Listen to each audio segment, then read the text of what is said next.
Okay, I'm Clare Membiela from the Library of Michigan. I am the library law consultant. I've been a law librarian for over 30 years. I have a master's degree in library science and a law degree. With me today is Shirley Bruursema. She is the former chair of the Kent District Library Board, and I actually have not updated my slide here like I thought I did. She is not currently on the Kent District Library Board. However, she's a longtime trustee consultant. She works with boards all over the state on everything from helping your board work better to your millage. She is the millage, I call her the millage empress. She's also known as the millage queen. I think Shirley in, oh my gosh, decades of work has only lost maybe what, three or one millage. He has an excellent track record. If your library is going to be getting a millage or renewing your millage, I highly recommend that you contact Shirley. She is very much a bargain at her costs. And there is her contact information there, and there is my contact information. If you have any questions, or if you would like some information on something that you're facing, please don't hesitate to give me a call.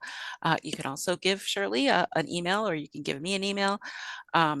You are more than welcome to contact me whenever. I work with people, library stakeholders across the state, staff, boards, municipal officials, members of the public, library directors.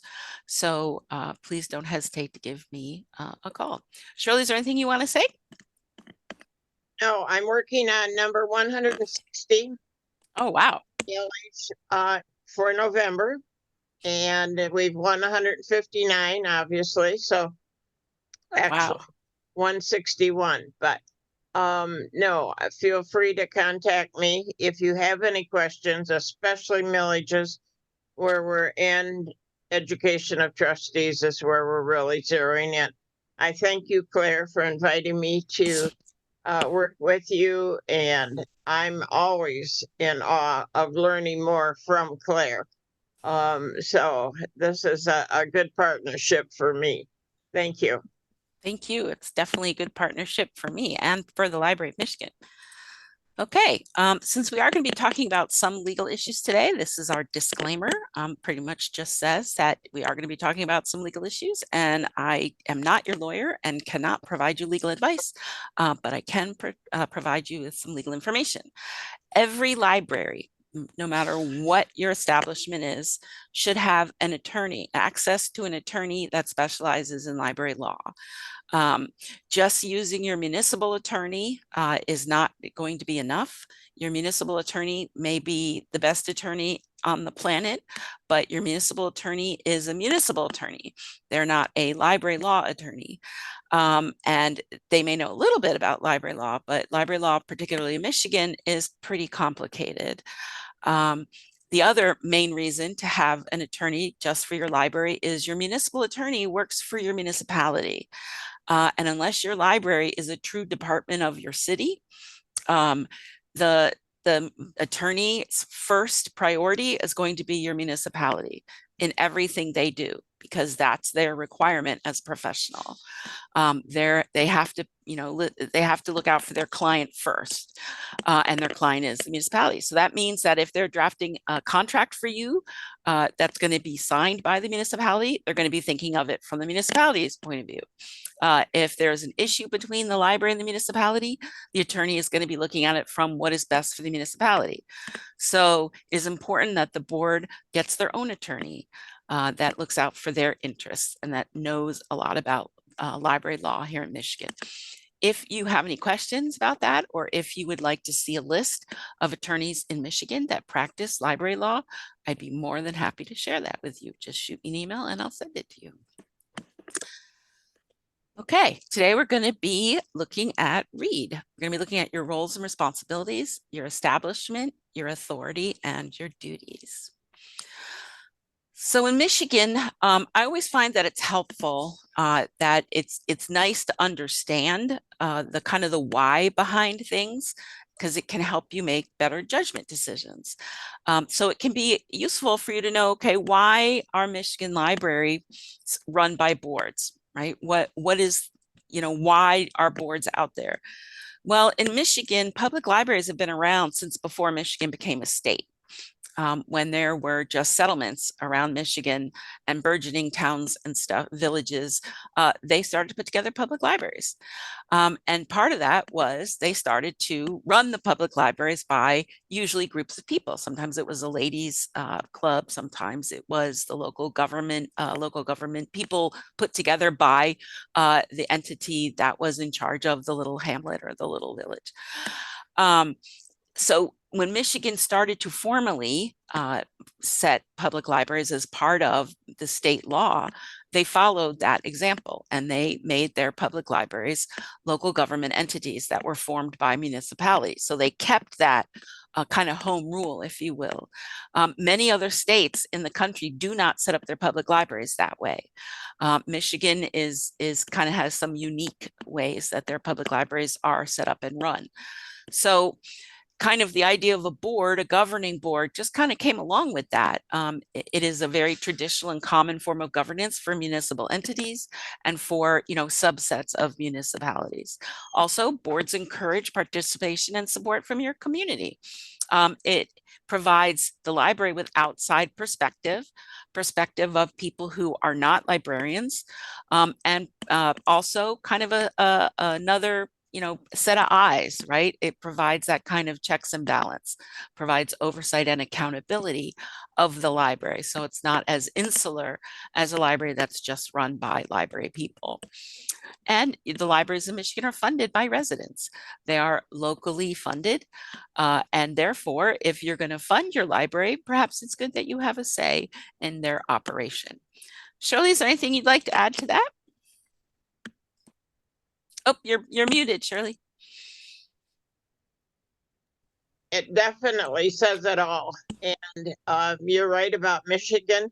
I get a fair amount of phone calls. And how do you do it in Michigan? We hear you do it different.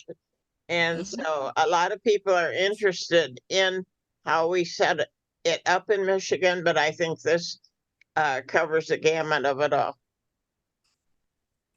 Okay, so let's kind of dig into roles and responsibilities. So there's two kinds of boards, an advisory board and a governing board. The majority of libraries in the state are run by governing boards.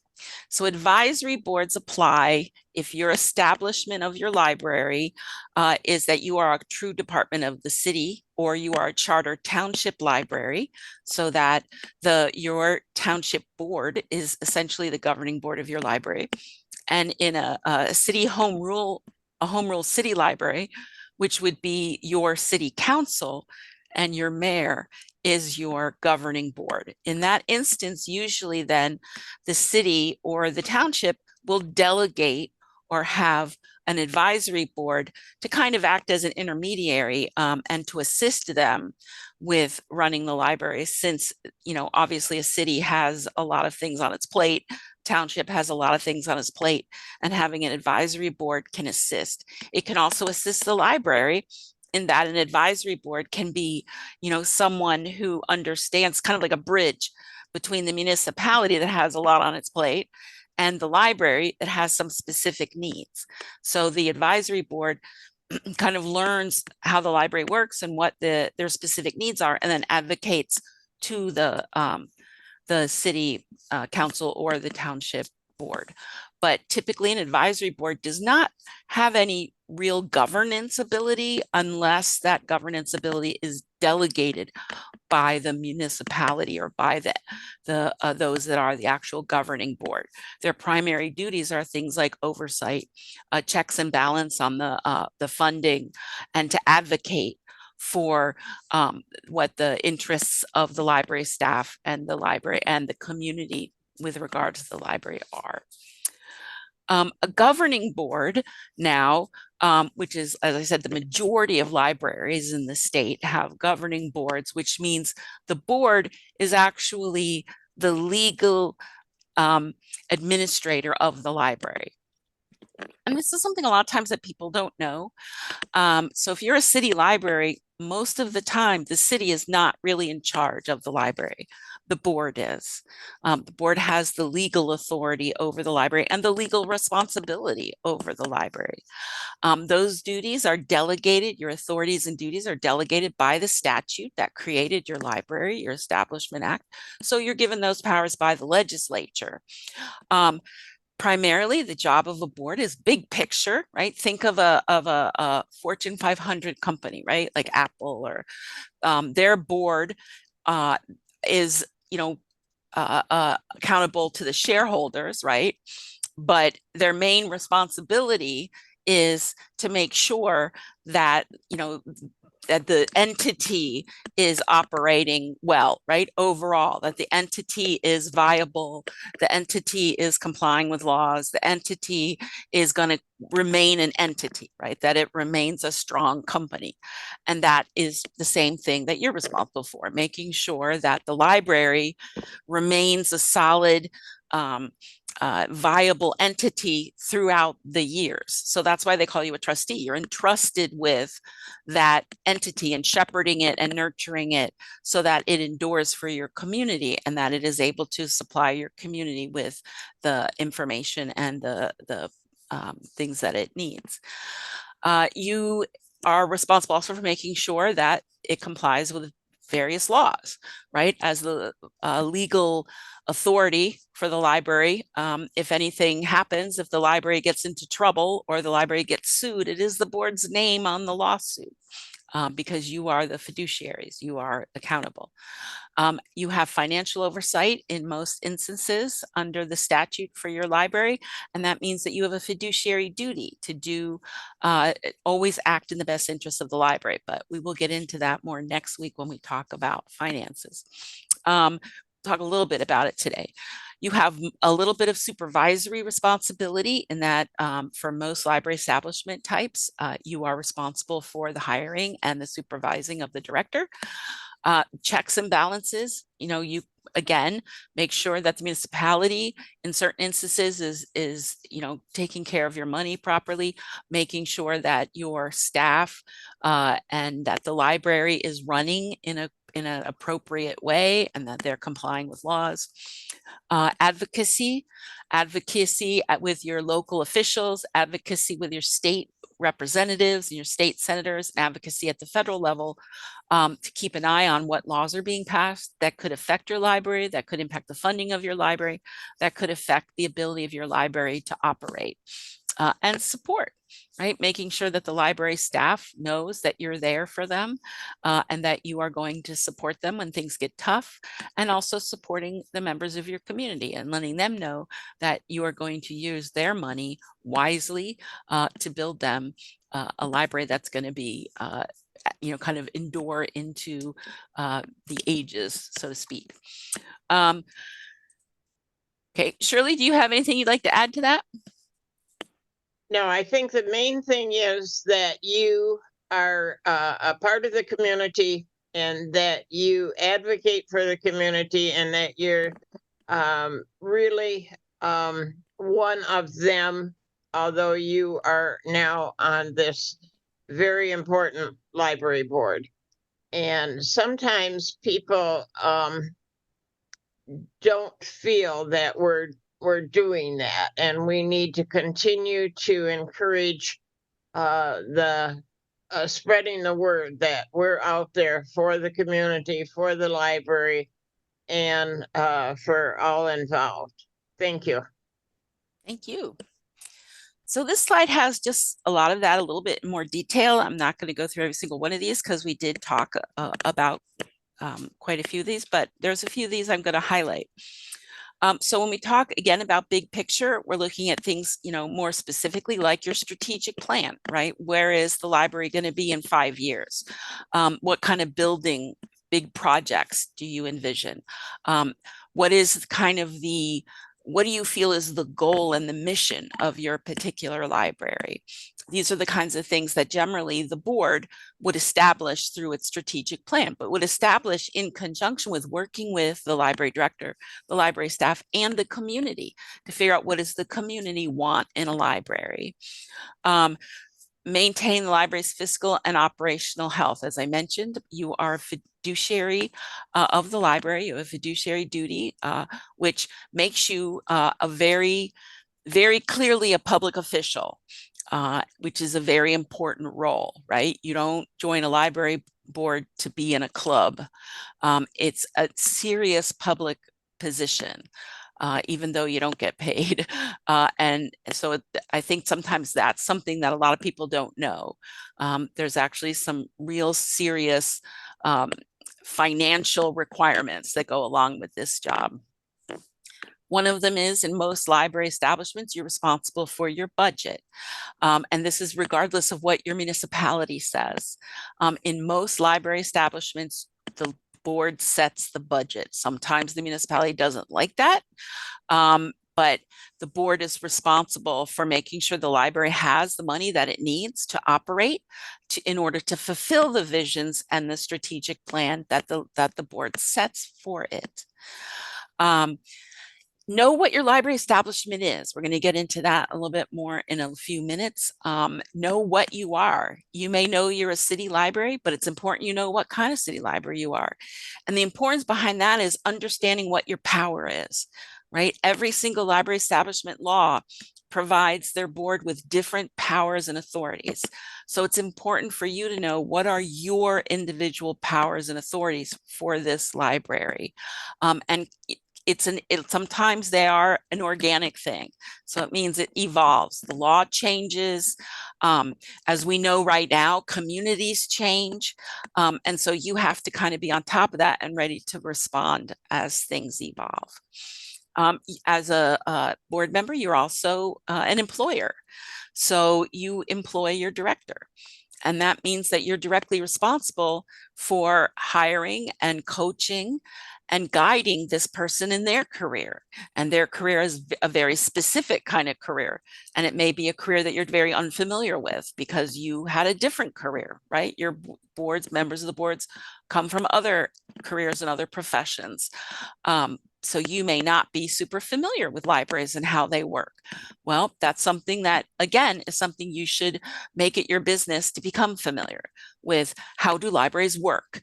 And you don't have to just rely on your director for that. It's important to talk to your director about that, and how libraries work, and ask for a good tour of your facility, and ask for a tour of the back room. How do books get from the box to the shelf? Why do they do things a certain way? But it's important also to expand, become familiar with the American Library Association, become familiar with the Michigan Library Association, and what are libraries concerned about right now, and why are they concerned about them? And this goes beyond politics. It's about the profession and about the industry. And lastly, you want to advocate within your community, as we talked about, in terms of talking to the people in power and in government about what do libraries need in order to fulfill that mission and that purpose in your strategic plan. I have a quote at the bottom of this slide that is from the Michigan Municipal League. There's an excellent publication at the Michigan Municipal League's website, and it is linked in the resources that are at the end of these slides. And this particular quote is really, I think, a really good quote because it emphasizes the idea that, again, something that a lot of boards tend to forget about, especially now where there's a lot of, I shouldn't say a lot of, there's more contention than we've seen in the past. And that's that as a board, you operate as a group. So all of the Library Establishment Acts provide your powers and your authority as an entity, as a board, not as an individual board member, but as a board. So as a unit, right? So you're a unit of multiple individuals. So you can only act as that unit. No one board member has any more power than another.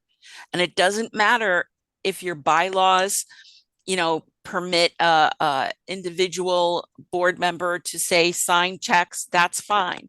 But at the end of the day, when you're talking about decision-making powers and powers to actually affect action, no board member has any more powers than another. So no one board member, I don't care if it's the president, I don't care if it's the vice president, no one board member can run off and act unilaterally. You all have to act as a unit. That's why you have to have your meetings in public meetings. That's why you have to do all your decision making at public meetings, because you have to act as a unit. And that's something that we're seeing a lot of issues with right now. So it's really important that you understand all of you have equal amounts of power. Doesn't matter if you've been on the board for 1 year or 40 years. You all have, in the eyes of the law and in the eyes of the in terms of legal authority, you all have the same amount of power. Shirley, do you want to mention anything with that? No, Claire, thank you very much. That is an issue, and we need to continue to think about it and work on it and realize that we are all equal. I don't care if it's a 6-member board, 7-member, 9-member. This is something that has to be really worked on mentally and officially. And I am so glad that you highlighted it the way you did. Thank you very much. Okay, so let's talk about what do boards not do. Well, boards are not responsible for daily operations on a higher level. So the board is if the library doesn't open one day, and will you maybe get calls? Yes, if nobody has like mentioned why the library isn't opening. So, but you are not directly responsible every day for making sure the library opens, right? That's why you have your library director. Your library director is responsible for your day-to-day running of the library. Just like, Apple, their board of directors they have hired a CEO, and it's the CEO who's responsible for making sure that the iPhones get produced.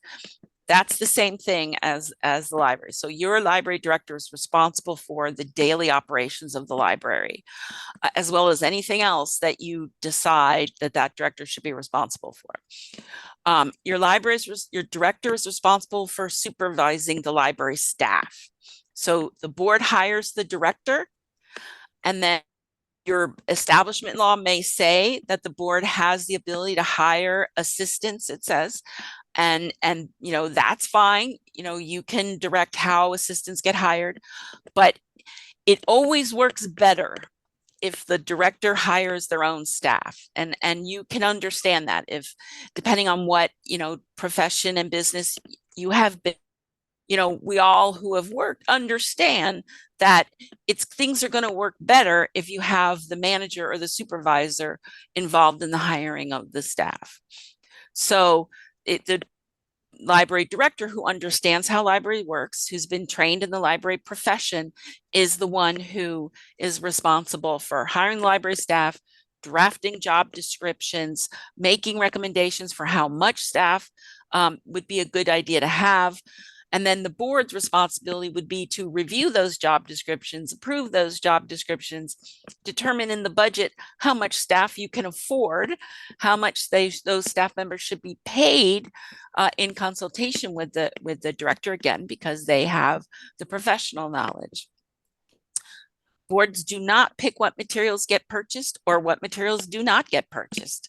And this is really important because this is a huge issue right now in a lot of areas. Your library should have a collection development policy that sets what the library's collection, what the aim of the collection is, what the direction of the collection is. Essentially, when you're purchasing materials, what is the goal of purchasing the materials? For example, if you have a huge population of children, then you're going to purchase maybe more children's material than maybe adult material as you look at your budget. If you don't have so many children in your community, which in Michigan, there are a lot of communities where the child population is dwindling, maybe you're going to spend more money on adult materials. but that is something that your director has been uniquely trained to do, right? That's why we go and get master's degree in library science. That's why we go to school for library science. That's what we learn. And so it is not up to the board to decide what's get purchased and what doesn't. Now, that doesn't mean you can't ask questions, right? You can absolutely ask questions. The collection development policy should be approved by the board. You should have a chance to review it. You have a chance to ask questions. And that's very important. You should never, ever be concerned about asking a question. But it's also important that, you listen to the response and we'll get a little bit more into some of that later. You can certainly make suggestions, right? If you see something you think might be useful, just like any member of the community, you can make suggestions for purchase. It is not up to the board to implement programs and services. And what I mean by implement is you can absolutely suggest a service. It is up. One of the things the board would do would be if the library has an idea for, say, a new program, like a broad program that's going to maybe cost a lot of money, or a new set of services. For example, some libraries now have passport offices in their libraries. If your library director is interested in doing something like that, then absolutely that should go through the board. But the board would not be the one who is actually laying out the materials for the program, right? The board is not the one who's going to contact the speaker. The board is not the one who's going to decide exactly how that program's going to run. So, it is up to your library and your library staff to say, set up story time and decide what books get read. That's not something that the board determines. And directly enforcing policy to patrons or staff. You walk in the library, you see someone with their foot on the table. It is not up to the board member to knock the feet off the table. The board works at a higher level than that. So it would be up to the board to approach the director and say, hey, I see that there's a patron there who is not complying with library policy. Or, that table was really expensive and we just bought all new furniture and it kind of bothers me that their feet are on there. And then the staff that has been trained in enforcing library policy can approach that patron and handle that. You walk in the library and you see staff on the computer and you think to yourself, geez, every time I walk in the library, that staff member is on their phone or on their computer. Before you approach that staff member and reprimand them, you would approach the library director or that and say, hey, I noticed that X is always on their phone. I notice every time I come in the library, they're on their phone, or every time I come in the library, they're, at the computer screen, they're not really paying attention to what's going on around them. There may be some other things going on that you're not aware of. So it's important that you talk to the director, who is the supervisor of the staff, so that, there's some context. Doesn't mean you shouldn't, put in a complaint or ask a question if you suspect that there's something going on that doesn't look right, because that's part of your job, is to have that oversight and that checks and balance. But you wouldn't go up to the library staff member yourself and reprimand that library staff member. That's not your role. And there can be a lot of unintended consequences there. One of the things that you learn is that your staff is going to look at you as a very high authority, and board members can be very intimidating to staff. It's just me. I'm just, it's me. I'm just a neighborhood person. But to your staff, you are the ultimate boss. So they look at you from a framework different from how you may look, or may even how the director looks at you and how the relationship you have with each other. So it's very important that you understand that when you speak to the staff, they're going to interpret what you say in a different way than possibly how you intend. So it's always a good idea to go through, and it's an employment thing too, go through the director when you have an issue with a staff member. Go ahead, Shirley. Do you have anything you'd like to add? I always say, keep a smile on your face. sometimes it's misleading, but like the man with the foot on the table, sometimes just a look in that direction will do the job too. But anyway, no, I just think that in this day and age, we have to be more cognizant of a smile on our face and what it means to the person that's receiving the smile. No, you did a beautiful job explaining this. Thank you. Thank you. Okay. Okay, now we're going to talk about your establishment. We mentioned it a little bit. So your establishment is, when I say establishment, I mean the law under which your library was created, right? So the type of library you are from a legal perspective.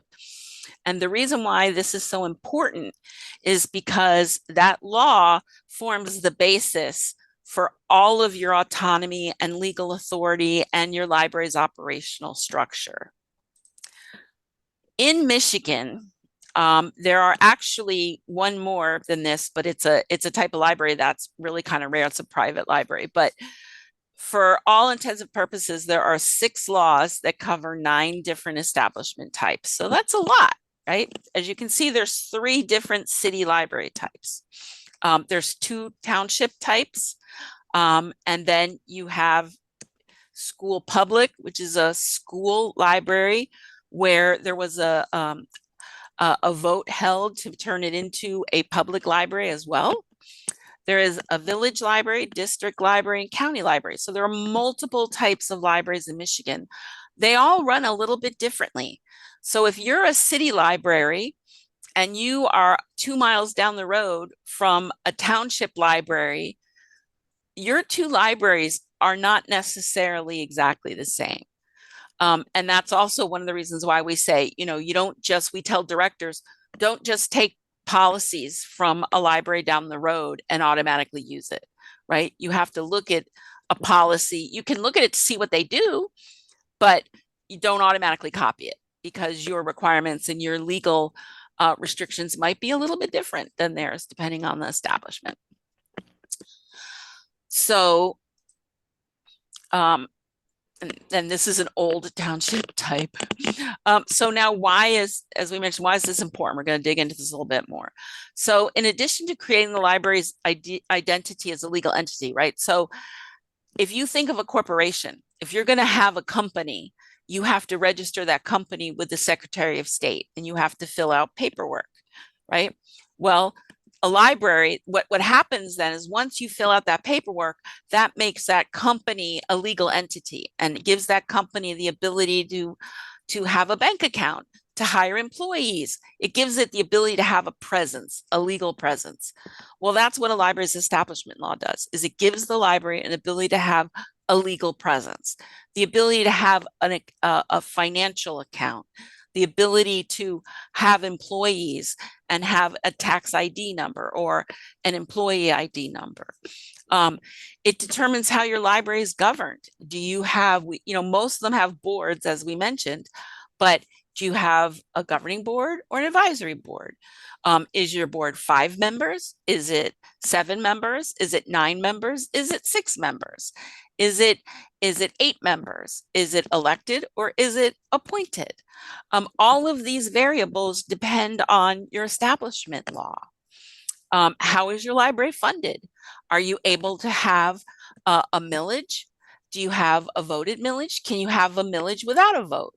Can you have a 1 mil millage, a 2 mil millage, or can you have a 4 mil millage? Like, again, this determines how your money comes in. What kind of money can you get? It determines your powers as a governing body, right? Are you able to contract? Can you purchase land? Can you purchase a building? Do you hire directly? Can you levy your own millage? Can you levy your own bonds? Can you invest your money? Can you determine how your money is handled? Can you do your own budget? It determines whether your library's relationship to your municipality. Is your library an independent authority? Do you have an independent board? Are you a department of the municipality? How much can your municipality affect your library's operations? All of these things are hidden within your establishment law. And so I always feel that it's very important for board members to know their power, right? You have to understand what your power is and what the limits of your power are. What are your boundaries of your power, especially with regards to your municipality. And I don't mean because it has to be contentious. I mean because in order to do your job effectively, you have to understand what are your powers and how do you implement and enforce those powers. Shirley, do you have anything you want to add to that? I think it's important that you go over that at least once a year. It is a little bit complicated, and especially to new board members. So I feel that this is one of those bullets that need extra attention from time to time and eliminate any confusion. Thank you. Yes. And we, if you're not sure what your library's establishment is, there's a couple different ways to find out. You can always talk to your director. You can always contact me. We do have, I'm going to back up to a slide here. We do have at the Library of Michigan, we have this handy little establishment guide on our website. So what this shows is depending on what your establishment type is. So if you are a PA 164 Section 1 City Library and you say, well, what the heck is that? Then this kind of tells you, right? If you are a city library that has a ordinances or a charter section that lists to some extent how you operate, if you are appointed by the mayor or the city council, if you have 5, 7, or 9 members, if you can have up to 1 mill voted millage and 1 mill of a millage that is can be applied by your city. It's called a millage without a vote, and it can be voted on by your city council once a year and decide whether or not to give you that mill. So you have in the end, that gives you 2 mills, 1 voted that goes to the ballot, 1 not. Then you're a Section 1 city library. But if you are a city library where you have an elected board, then you are a 10A, Section 164, City, Village, Township Libraries Act library. And that's a library that has a little bit more autonomy. So this goes through and gives you kind of examples of the different libraries.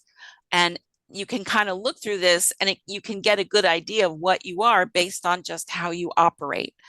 And then you can talk to your director, you can talk to me to confirm that. But that's available for free on our website, and we'll be sending you after this webinar, you will get a email that has a copy of the slides as well as a link to recording. So you will have access to these slides with the links and the resources that are at the end. So your library's establishment, as I said, ask your director, you can ask me.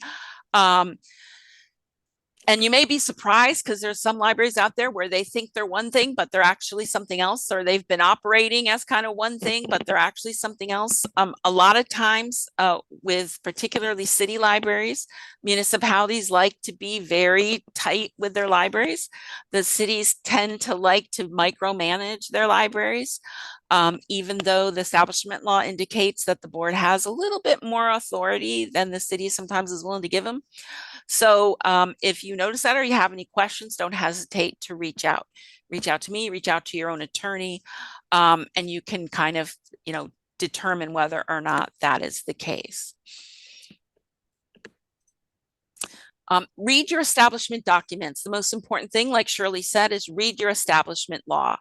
That chart I showed you links you to the law within the current Michigan compiled laws. It's not exciting reading. I can totally vouch for that, but it is important. And I guarantee you will find something new that you didn't know. Look at your historical documents. If you have your library director should have a file of your historical documents. If not, at LM, we have a file in every library in the state. And in that file there's kind of varying levels of information we have depending on the library, but we generally have some good establishment materials. And if we don't, I go through and I dig out the establishment and find out what it is. So if you, again, contact us and we will be happy to give you copies of everything we have for free. If you are a district library, so a district library is a library that was created by multiple municipal partners that got together and formed a library. And part of the forming of that library under the District Library Establishment Act is they create a contract. So the multiple municipal partners come together. It might be a city and a township. It could be a township and a school district. It could be a city and a school district.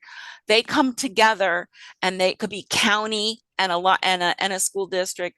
They come together and say, okay, we want to have a library, and part of the law requires that you come up with a contract. So you want to make sure that you read that contract, because that contract is probably the most important piece of authority for your library, because it will lay out everything from how board members are seated, whether you're elected or appointed, how the funding works, how a member is joined, how a member can leave. It provides a lot of information on kind of the basics of how your library runs, what the powers of your board are. Then the law will give you things like what happens if a board member leaves in the middle of their term? How do you reseat a new board member? And so it's a combination of this district library agreement and the statute that will give you the full picture for a district library of what your authorities and your powers are. And again, how much can the municipalities, once the library is created, how much input do the various municipalities have into the operations of the library? And the answer to that is really almost none. As a district library, you are the most autonomous type of library, and you have you're pretty much a quasi-municipal corporation. So you're almost your own municipality. And that means you manage all your own money, you can levy your own millage, you can levy your own bonds. You are not answerable to the municipalities for your day-to-day operation. You would be answerable to the municipalities on some things, basically anything that could affect your district library agreement. So any changes that are made to the district library agreement would have to get approved by your various municipalities. But it's very important that you understand that you've read your district library agreement as well as your statute.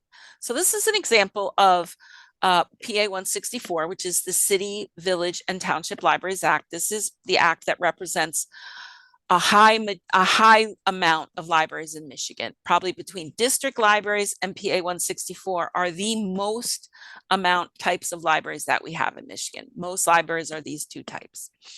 And so if you are an elected board member in a city library or an elected board member in a township library, then you would fall under this law. If you are an appointed governing board member in a city, you would fall under this law. If you are a village library, you would fall under this law. And section 5 in this law right here is where you see your powers. So this tells you exactly what your powers are shall make and adopt bylaws, rules, and regulations for its own guidance and for the government of the library and reading room, your bylaws and the policies of the library.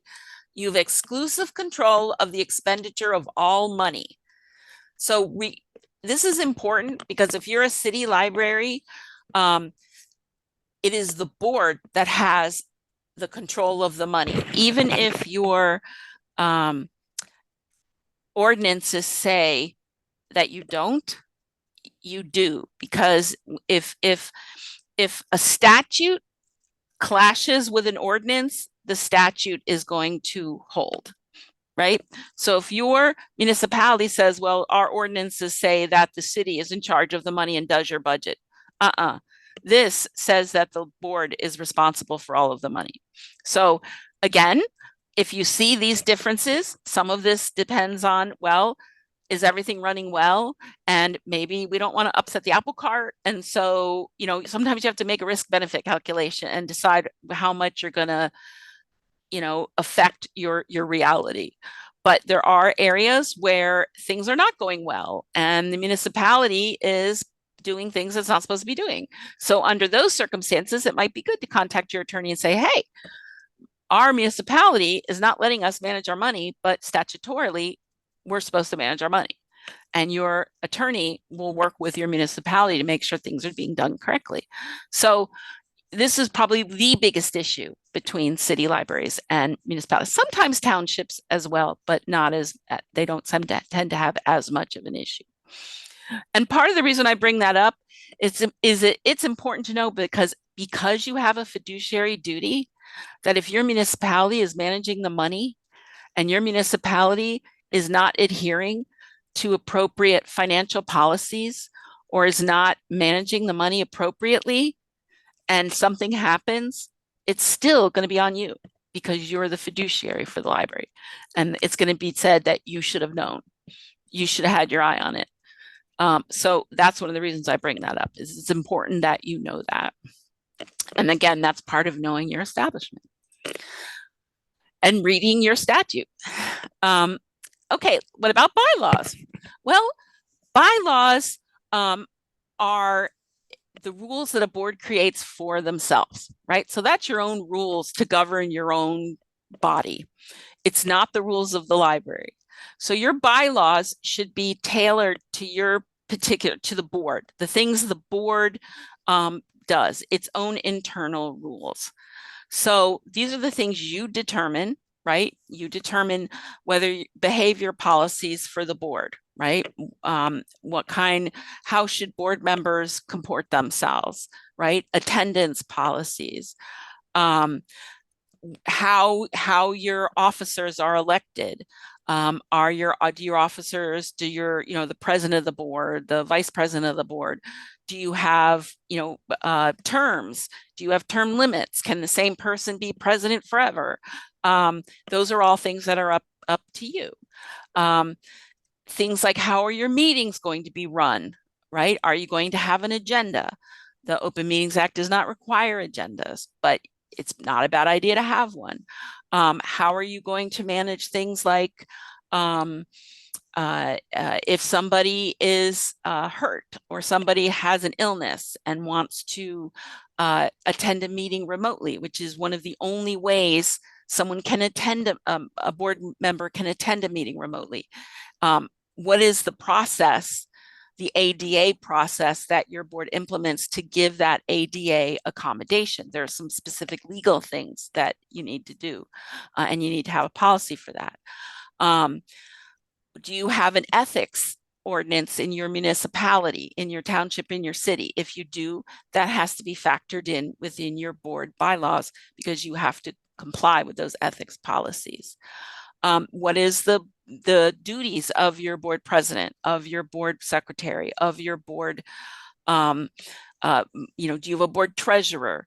One of the things we found is that the minutes, right? Minutes have to be the unapproved draft minutes have to be posted within 8 days of the meeting. Well, we find that a lot of boards don't do that, but it's part of the OMA. So that's something that you might want to put within, whichever, if your board secretary is going to take minutes or whoever's going to take minutes, you might want to make sure you put that in your bylaws.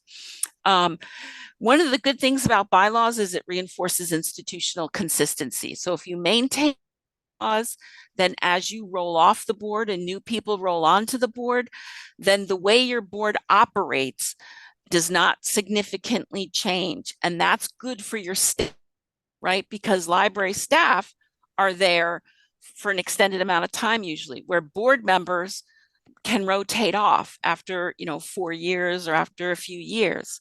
So rather than have every time a new board comes on, things run completely differently, it's nice to have the bylaws so that every time board members roll on and roll off, the staff knows, okay, this is how things work. Doesn't mean you can never change them, but it does provide that kind of framework of an institutional consistency. Shirley, what would you like to say about bylaws? At Kent District Library, what we did, where it says routinely reviewed, we every other month had one of the bylaws on the agenda and we reviewed it. Sometimes we approved the review that night, or day, but most of the time we reviewed it and then voted on it the second meeting. So it was constantly in the minds of the board members, the trustees, that was being reviewed. Some things we changed, sometimes the law changed and we had to change what we had in our bylaws, but I'm a big supporter of reviewing your bylaws and the officer descriptions and authority, accountability to each other. All of those are very, very important. And be sure and decide to do that. It may take a year or two to go through your bylaws and then you start over again. Sometimes the staff will have accountability with ideas for the bylaws. And we take that into consideration. So no, I really am this one about bylaws.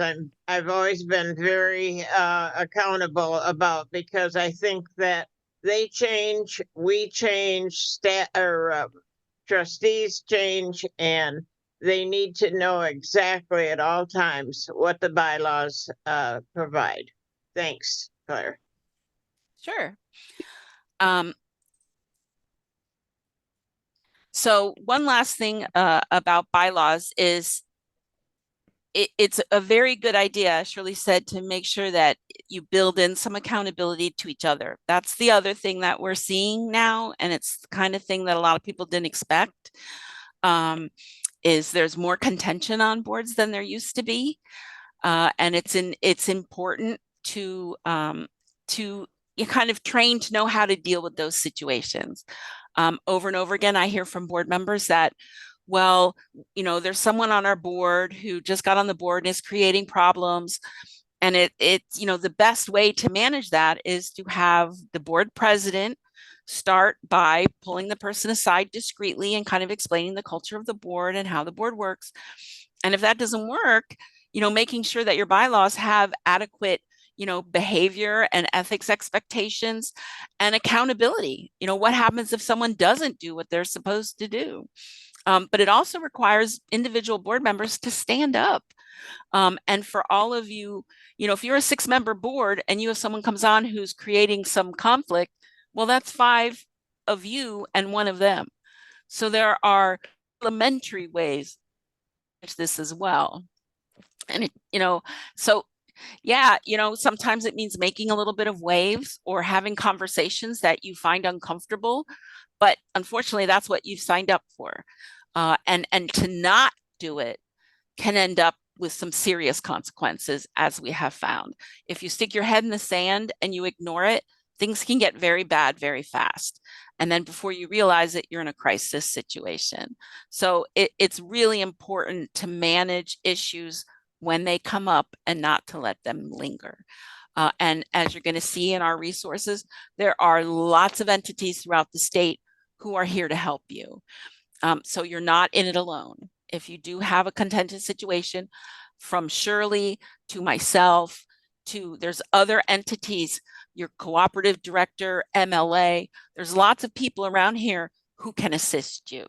So it's important that you know that. Your authority. So what is authority? When I talk about authority, that the statute gives you authority. Your authority, when I say authority, it means your ability to make certain decisions, right? Kind of like, in a way, it's like your power. Your ability to say, okay, this is our budget and this is how much money we're going to spend, or this is how much we're going to pay our employees. or, here is the strategic plan, and this is what we're going to follow. This is our building. This is, where our building is going to be. All of those kinds of things. Your ability to make decisions and the fact that those decisions are going to be respected, right? And your accountability, your ability to ensure that those enforce those decisions. So your authority is granted by the legislature. It's not granted by your municipality. Unless you are a home rule city library or a charter township library, your powers are given to you by the legislature. Important because that takes it away from municipal politics. I know you think, haha, there's always municipal politics, but theoretically, it takes it away from municipal politics, and you are now getting your powers from the state. And that's actually an important distinction. You have your ability, you can delegate some of your responsibilities. So that's why you have your director. The board directors do not have any powers given to them by the legislature or by their establishment law. All of their powers and duties and their positions are created by the board. So you create responsibilities to the director that you want them to have. Typically, our industry has told us that your best practice is to have them do the day-to-day operations, like we've mentioned. One of the things you can't delegate are your duties. So you can't delegate your fiduciary duty, right? You cannot, if the statute says that you have exclusive control over the money, you can't get rid of that. You can't delegate that away. And what authorities you have, as we mentioned, can differ depending on your establishment. The board of a district library has a little bit more authority than the board of a PA 164, a city, village, or township or county library has. And that's just because of the virtue of the type of library that they are. Do you have anything you want to mention, Shirley, about authority? No, other than know what your authority is and use it accordingly. Make sure that you have studied. I've been a trustee over 30 plus years, and there's always something that comes up, and you want to have the most up-to-date information that you can have, and then use it accordingly. Thank you. So I want to mention that most library establishment types are largely autonomous, right? So district is the most autonomous, but then you probably have like this with an elected board, township with an elected board, and then as you come farther down, you have the city with a charter and a ordinance, county library. But one of the things that, when we say autonomous, what we're talking about is largely your ability to act separate from your municipality. 99% of libraries are, like I said, are not departments of their municipality. Now, that doesn't mean, though, that you can't have a good relationship with your municipality. It doesn't mean that your municipality can't do things for you, right? Because you can always contract. If you are a city, township, or village library under PA 164, the law says that your Establishment Act says that as a board member, the board has exclusive control of the funds. So that means that the board has ultimate authority over how the money is expended, setting the budget, setting, salaries, setting, whether or not purchases can be made and how those purchases are made. But the municipality has to hold the library money in the municipal treasury, and the municipality, so the treasury has to cut the checks or release the payment. And that's a kind of a checks and balances issue, right? So the municipality and the library work together. Now, that doesn't mean that your municipality, okay, let me backtrack a minute. So the municipality holds your money and cut your checks, right? So they kind of act a little bit like your bank. They do not have any authority over that money. So they should not be sticking their fingers in your accounts unless the board specifically gives them permission to. However, or this does not include things like payroll, investing. Those are the things your municipality should not be doing for you unless you have specifically requested they do it. Or if you are a Section 1 city library, you are a library with a city library with an appointed board. In that instance, your municipality can write it into the ordinances that they are going to run your payroll, that your employees are going to be employees. Those are all within the scheme of things they can do. So if you are a city library with an appointed board, one of your foundational documents you want to make sure you read are your city ordinances. So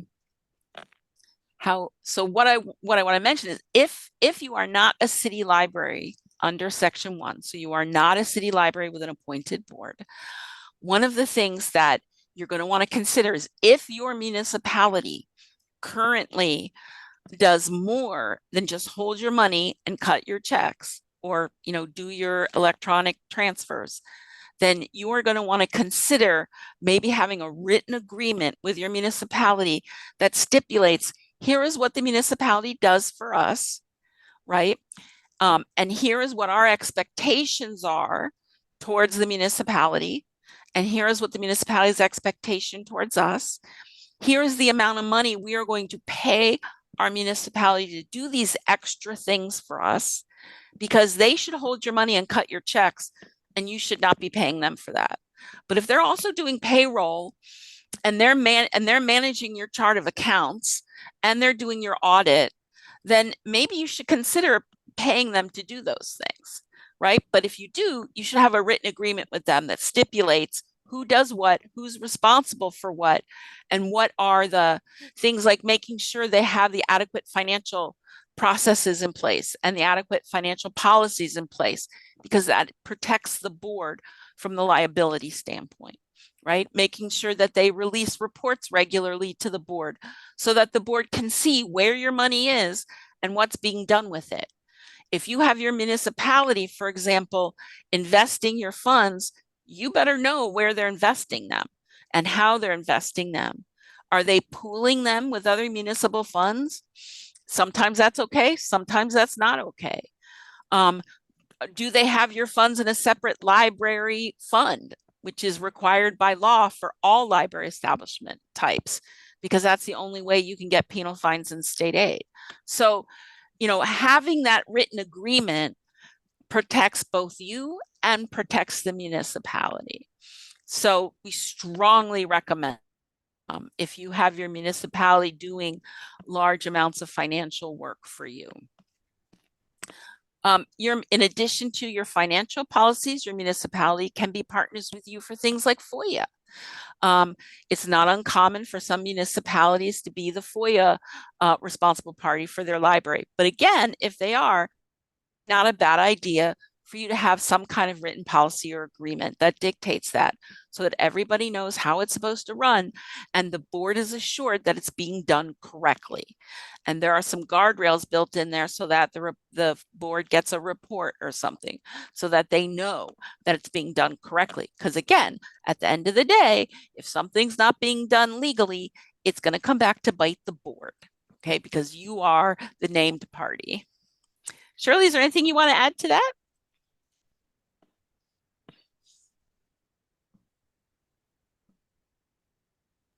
I think fiduciary responsibility is so important, and that we as a board need to be on top of it, and know what we can do, what we cannot do. But thank you for asking. I was always one that was very, very important. And knowing, what department your library is in, so that you know what is of interest, what is transparent. You need to be on top of the financial investment in the library. And sometimes that lately has become an issue in some libraries. I've had a couple phone calls. So I think that is something we need to educate ourselves on. Thank you. And it's also a perfect reason to make sure that you have an attorney who is experienced in library law. Um, so we're going to talk a little bit about your duties now. We have been talking about them. So authorities are your ability to do things, right? Your legal ability to affect things and your ability to enforce things. Duty are the things that you have to do, right? So those are the things that you are required by law that you are responsible for.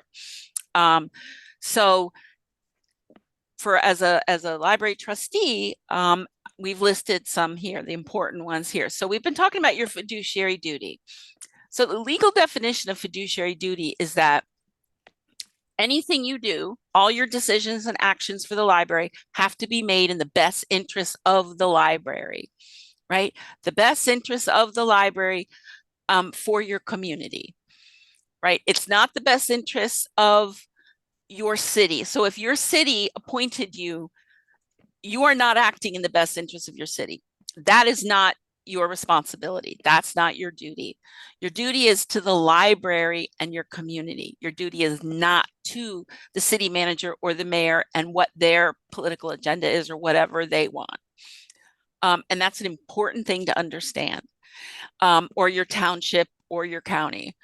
It is your decisions have to be made as to what is going to keep that library going, and in order to safeguard and steward that library so that it continues for your community through the ages, right? Then we talk about the First Amendment, right? That's been kind of an issue lately. No matter where you stand on that various issues, one of the key things about public libraries is they have a very special relationship with the First Amendment. And we could have a day-long session on this. So the main things we have lots of material on the Library of Michigan law page, library law page. I have some documents there that give a really good explanation behind how this works.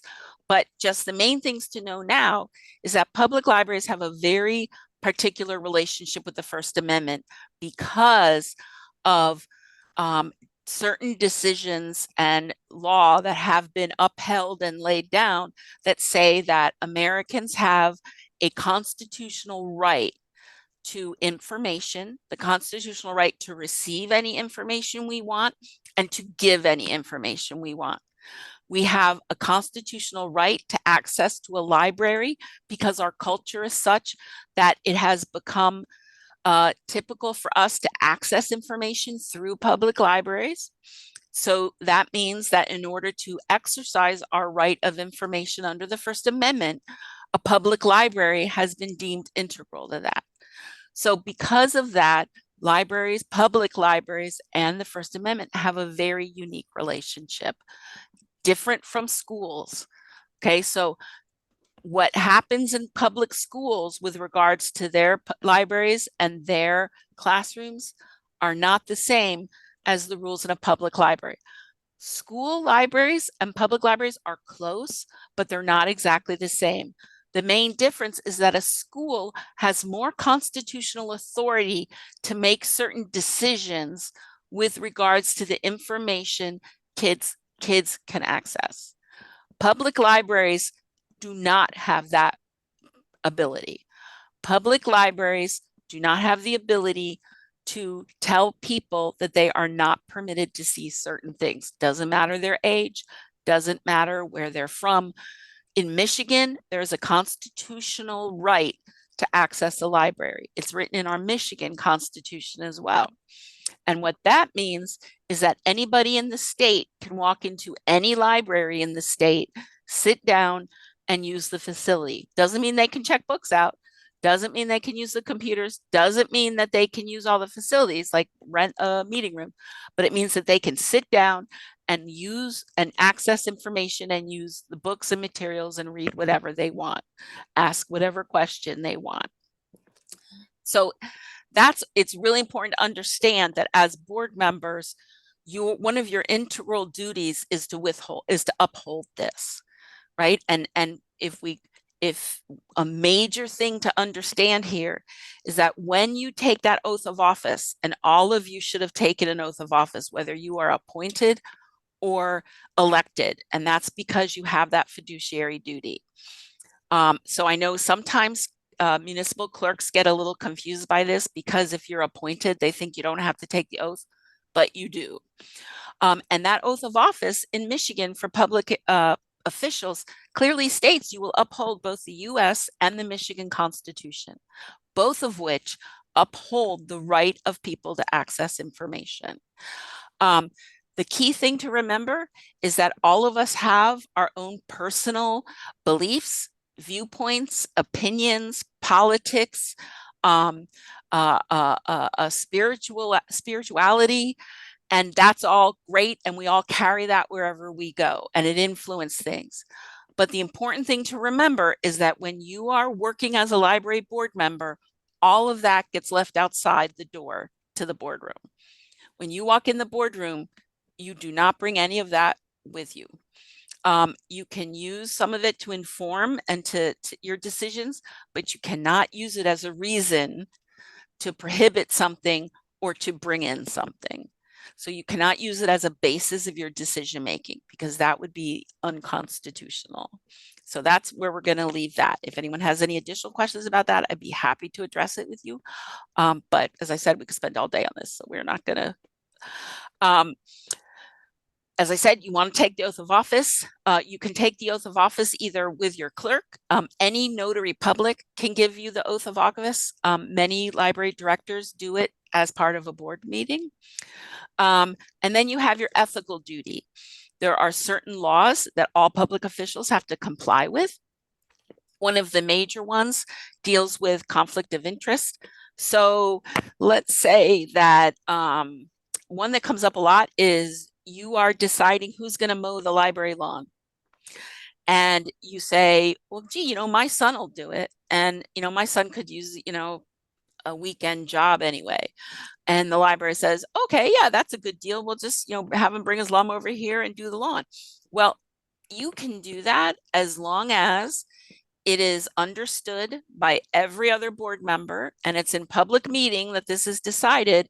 And you stand up and say, that's my son, so that it's understood that a member of your family is benefiting from this contract. And then you would have to stay out of any decision making that directly affects this. So it's important that, these kinds of conflict of interest are understood. You own a business, and that business may, contract with the library, same thing. You have to be very careful about benefiting from your relationship with the library. So those are kind of danger zones where you want to be careful about that. Transparency. Be very careful about library decision making. Library decision making is only made in public meeting. This even means that if you're going to email each other, if your director sends you your board packet via email, you can't all respond to each other, because that would be having an electronic meeting. You cannot meet as a quorum outside public meeting. So that means that standing in the parking lot and talking, or having lunch together, cannot discuss library business when you are together in a quorum. That means you have to have a public meeting. Again, we could go more into the Open Meetings Act, but we don't have the time. If you have any specific questions, I'm happy to address them. One of the best things you can do is read the Open Meetings Handbook that is produced by the Attorney General. It's available for free on the Attorney General's website. It's also available via a link at the end of this presentation. Transparency also means public documents like FOIA. Anything you discuss in a board meeting is available to the public, right? 99% of the documents created by the library are available to the public. That means every bit of financial information. It means all of your benefits information. It means the salaries of the staff along with their names. It means, each of you, who you are, is public record. So this is important to know. Some of the things that you may personally feel or are used to feeling are private may not be because you are a public entity. The biggest one I get is salary. If you're talking about salaries, you're talking about maybe giving the staff a raise, that's public record. Evaluations are public record unless the individual being evaluated wants to go into closed session. So again, read that open meetings handbook carefully because a lot of times what you think may be private is actually not, according to the state. If you go to your public meeting and all you do is vote and there's no discussion, that's a problem. All of your discussions for decision making is supposed to be done in public meeting. You should not show up at a public meeting already, with everybody already determining, what is going to happen. And lastly, on this page, read your board packet before you get to your meeting. It's part of preparation, right? You should not show up at a board meeting unprepared. That's also part of your duty. Shirley, would you like to add to this? One of my biggest issues is opening your packet when you get to the board meeting. The other thing too is sometimes board packets aren't given to the trustees in due time before the meeting. And that is something that you should discuss with the director and how they can be in a timely manner. Usually there's a 4 or 5 day open period where the packet comes and you come prepared. There's so much nicer meeting to be held if you have studied your packet, if you have determined in your mind what you want to do and say and vote.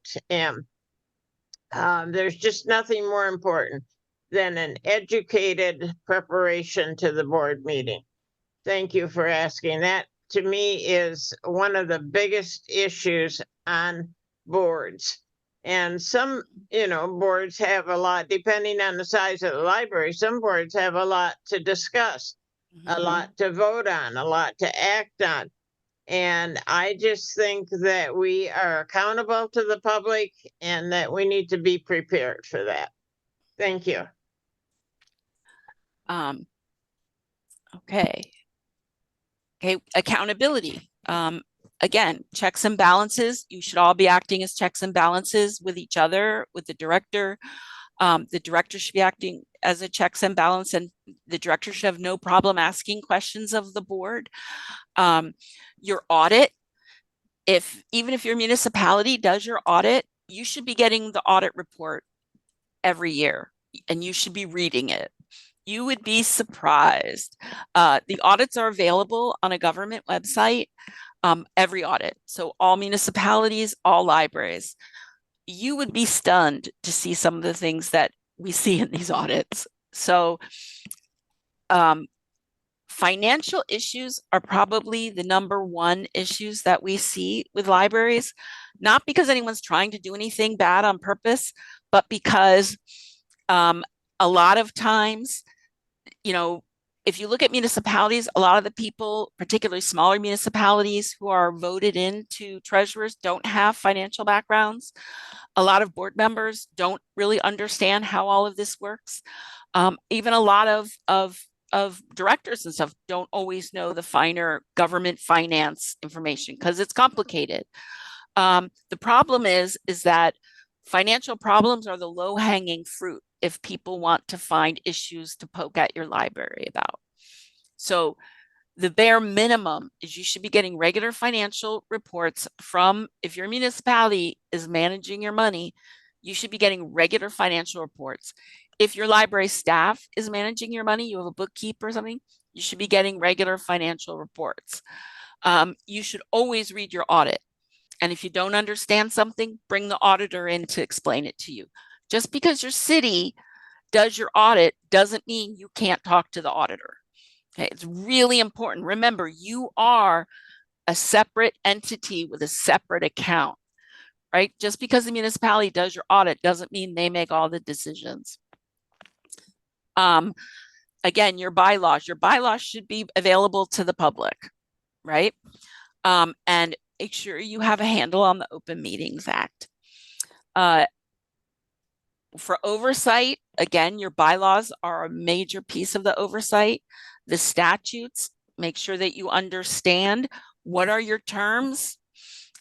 You'd be surprised how many board members overstay their terms. Make sure that you are getting reappointed and reelected on the correct schedule. If someone leaves, make sure that they're replaced in the appropriate way. And always support your director and your staff. And they should be able to ask questions as well, right? If staff members approach you, the number one go-to is you direct them back to the director. There should be very few instances where the staff members are going to approach you directly with a problem, where you would not immediately turn them back to the director. It is not the board's job to problem solve individual issues with employees. That's the director's job. And then if the same issue keeps coming up, you certainly can ask the director about it. You certainly can approach the director about it. Unless a member of the staff is coming to you with like a sexual harassment claim, you would turn it back to the director. And same with citizens. If a citizen comes up to you and gives you an issue, then one of the things that you would want to do is address it with the director and maybe perhaps also talk about it in a board meeting with your other board members. It would not be the kind of thing that you would probably deal with behind the scenes. Although some of this depends on exactly what the scenario is, but 9 times out of 10, you would not. Shirley, do you have anything you want to mention about that?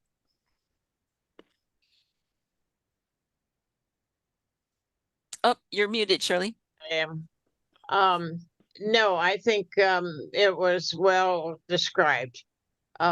We just need to, as a board, maintain everything that is